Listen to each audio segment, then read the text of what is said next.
international education be inclusive? First, what do we mean by international education? I'll give you 5 scenarios. International student mobility, involving the movement of students from their home country to study in a different country. That's easy. International staff mobility. I would be one of those. An international staff can contribute to the international learning experience for both staff and students. Curriculum. This simply means including international examples in texts that are used. I'm sure you can think of a few. I will be surprised if you can't. But then, let's think also about technology.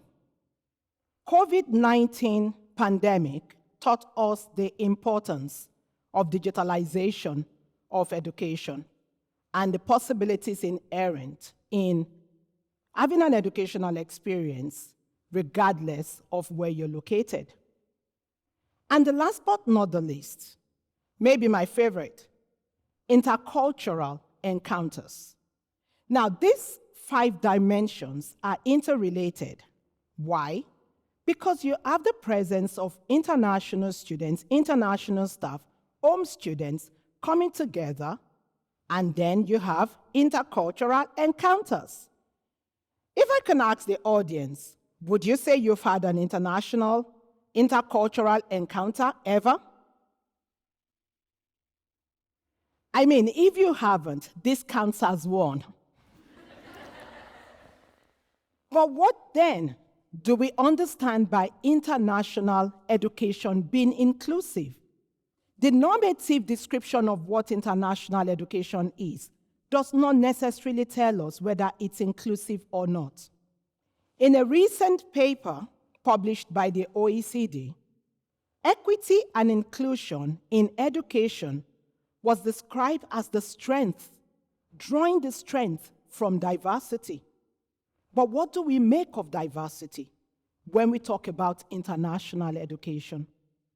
To give an example, I remember when I started out as an international student a couple of years ago, maybe longer, but I'm not telling, right?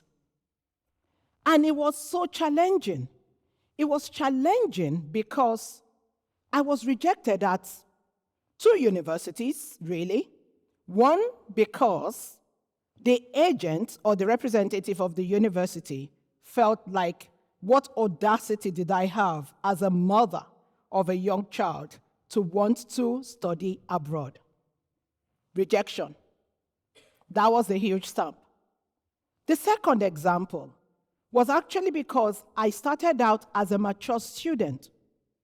And because I'd been 5 years out of my previous study, it was more like 16, I was not allowed to enroll on my preferred course. Another rejection.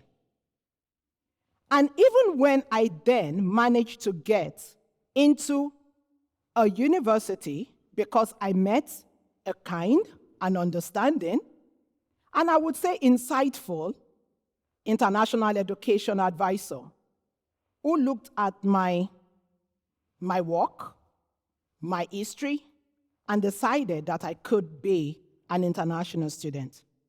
Not only did I complete my studies, but I made a first class out of a class of more than 100 students. While still an international student, a mother, and a matured student. This example demonstrates the possibilities inherent in international education for anyone, really, but also the challenges. And one of the biggest challenges I faced was actually at that early stage of becoming an international student. And what happened? At that time, and still is, students studying below a master's level were not allowed to bring their children as dependents. I had an 18-month-old child, and I was not allowed to bring that child with me. And it was a decision between international education or being a parent. I don't think anyone should be made to make that kind of decision. But with encouragement from my family, I was able to pursue my dreams of international education. But I would not be standing here today if I didn't have that support, and if my spouse would not bring my baby to me when I despaired and almost just went back and decided to give it all up. And I'm glad to have that support.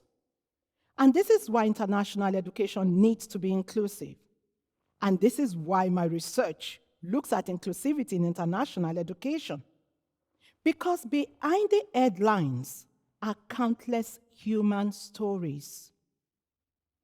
3 reasons why international education and inclusivity are not yet intertwined. The first is structural. National education systems are created really to the benefit of the nationals of a country, and rightly so. But what this means is that international students are out of the loop. And when I talk about international students, it could actually be nationals of a country, maybe through immigration, that have also integrated themselves into that national society. The second is economic. International education is big business. In the UK alone, in 2018-2019 academic session, international students, according to the Universities UK International students contributed £28.8 billion to the UK economy. In the US, it was $45 billion.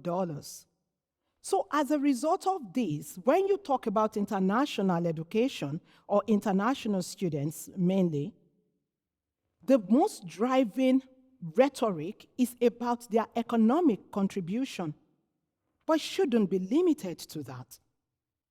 The third is epistemological.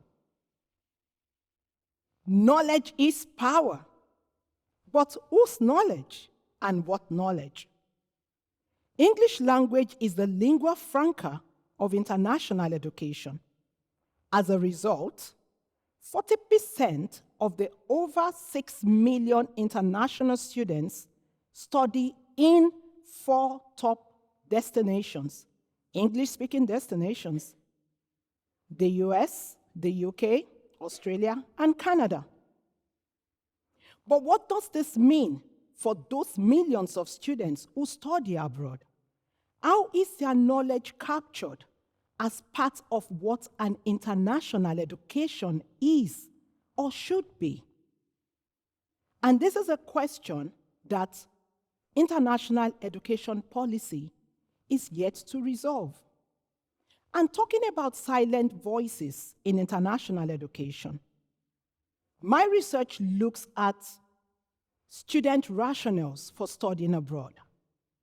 And I put it under 4 dimensions: educational, economic, experiential, and aspirational.